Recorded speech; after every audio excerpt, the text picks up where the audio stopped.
Online study is a lie and myth to yourself. यकीन नहीं हो रहा मैं कैसे कह रहा हूँ, बताता हूँ। मेरे पूरा डाटा है जो मैंने बहुत अलग अलग वेबसाइट से एनालाइज करा है और उस पर मैं एक कंक्लूजन पे आया हूँ जिसमें मैं आपको बताऊंगा कि हम बहुत बार कहते हैं कि ऑनलाइन की स्टडी ऑफलाइन से बहुत ज़्यादा बेटर है क्योंकि उसमें ज़्यादा सिलेक्शन होता है, इतना सिलेक्शन रेट है ऑनलाइन का। पर अगर ये हम सिर्फ सिलेक्शन की बात पे देख रहे हैं तो ऑनलाइन बहुत ज़्यादा फैसिनेटिंग लगेगा। पर अगर हम किसी कॉम्पिटिटिव एग्ज़ाम की तैयारी कर रहे हैं और हम ऑफलाइन को बिल्कुल ही नेग्लिजिबल समझ लें ऑनलाइन के सामने, बिल्कुल ही बहुत बड़ा मिथ है जिसकी वजह से थाउजेंड्स ऑफ स्टूडेंट्स इस चीज़ में फंसते हैं। तो स्टार्ट करते हैं। अब ऑनलाइन की अगर हम पहले बात करें तो ऑनलाइन में अगर मैं एक कोचिंग की बात करूँगा, मैं उसका नाम लूँगा, बहुत फेमस कोचिंग है। उसमें ऑनलाइन में 3 लाख एप्लीकेंट्स हैं, जो कि 3 लाख स्टूडेंट्स होते हैं या कुछ बड़ी एज के होते हैं। तो 3 लाख बच्चे ऑनलाइन कोर्सेज में एनरोल रहते हैं जो नीट या जेईई की कोचिंग करवाते हैं। मैं अभी स्पेसिफिकली नीट की बात करता हूँ। तो 3 लाख बच्चे ऑनलाइन में उस कोचिंग से जुड़े हुए हैं। उनमें से सिर्फ 15,000 बच्चों का सिलेक्शन होता है। अब रेट तो ये बहुत ज़्यादा बड़ा है, 15,000 बच्चे, पर कितने में से हैं वो हम नहीं देखते। वो 3 लाख में से 15,000 बच्चे, तो 3 लाख में से उन 15,000 बच्चों का सिलेक्शन होता है जो कि हमारा बनता है सिर्फ 5%। इसका मतलब पूरे 3 लाख में से जो 15 बच्चों का सिलेक्शन हो रहा है वो सिर्फ 5% है।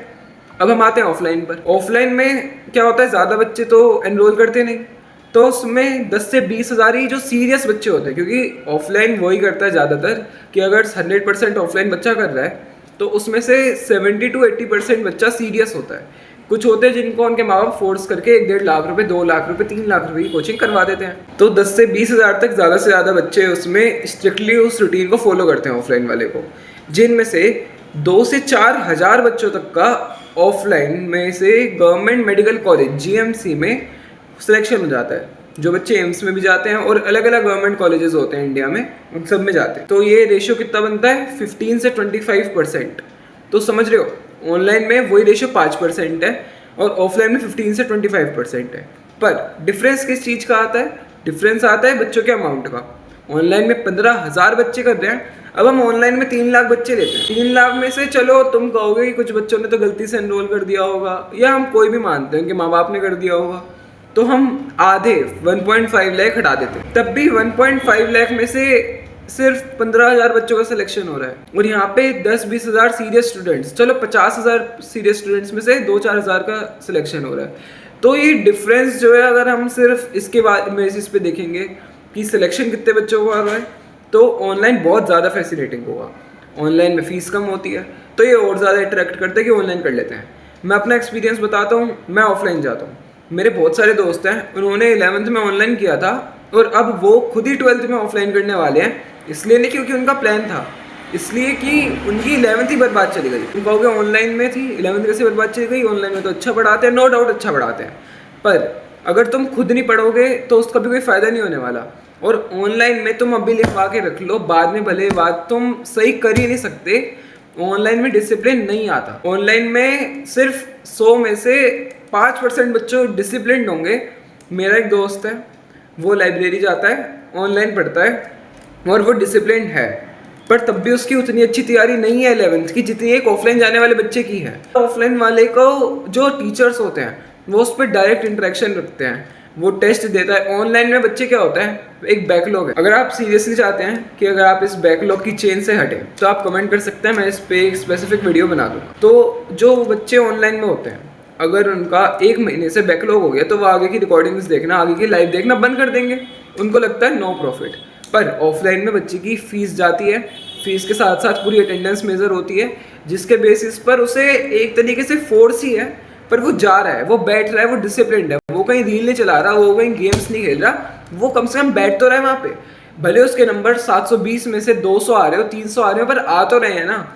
हमारी एक मैम थी केमिस्ट्री की, वो यही कहती थी कि जो बच्चा अगर टेस्ट नहीं दे रहा तो वो कायर ही है, उसके तुम 0 मान लो, उसको तुम ये मत मानो कि उसने टेस्ट नहीं दिया, पर उसके 0 है भाई नंबर। पर अगर जो बच्चा दे के भी अगर 200 नंबर भी ला रहा है ना, तो वो उस बच्चे से बेटर है। तो इसी वजह से ऑनलाइन सिर्फ तब तक अच्छा है अगर तुम बहुत ज़्यादा डिसिप्लिन्ड हो और तुम्हें उस 5% में आना है, क्योंकि तुम्हें पता है कि नीट हमेशा 25 लाख बच्चे देते हैं और उसमें से सिलेक्शन रेशियो 50,000 बहुत कम है।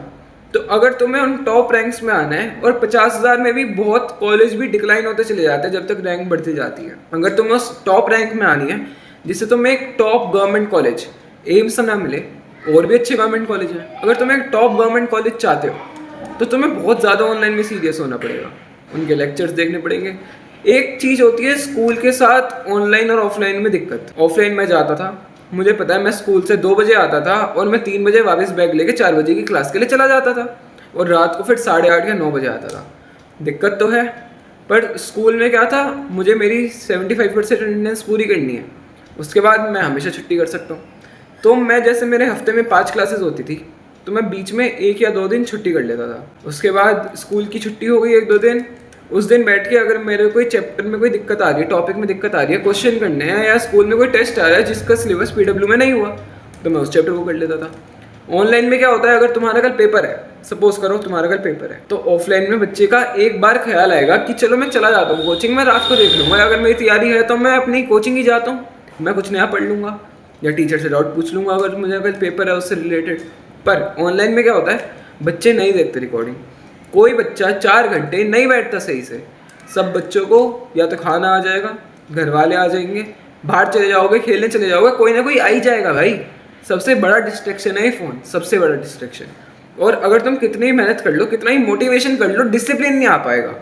मोटिवेशन एक बहुत छोटा फैक्टर है डिसिप्लिन के सामने। तो अगर तुम्हें डिसिप्लिन फॉलो करना है, मैं नहीं कह रहा ऑनलाइन बेकार है, ऑनलाइन बहुत अच्छा है, तुम्हें बहुत कम फीस में ही तुम्हें अगर वो चीज़ मिल रही है जो एक ऑफलाइन का बच्चा 1.5-2 लाख रुपए दे के पढ़ रहा है, तुम्हें वही चीज़ 5,000 रुपये में मिल रही है with best teachers, no doubt best teachers है भाई, सारे बेस्ट टीचर्स हैं। तो अगर तुम्हें वही चीज़ इतने कम पैसों में मिल रही है, पर उसके लिए डिसिप्लिन होना बहुत ज़रूरी है। तो ये बेटर इसकी नहीं है कि ऑनलाइन अच्छा है या ऑफलाइन अच्छा है, ये तुम्हारी तुमसे बेटर है कि तुम डिसिप्लिन्ड हो या मोटिवेटेड हो।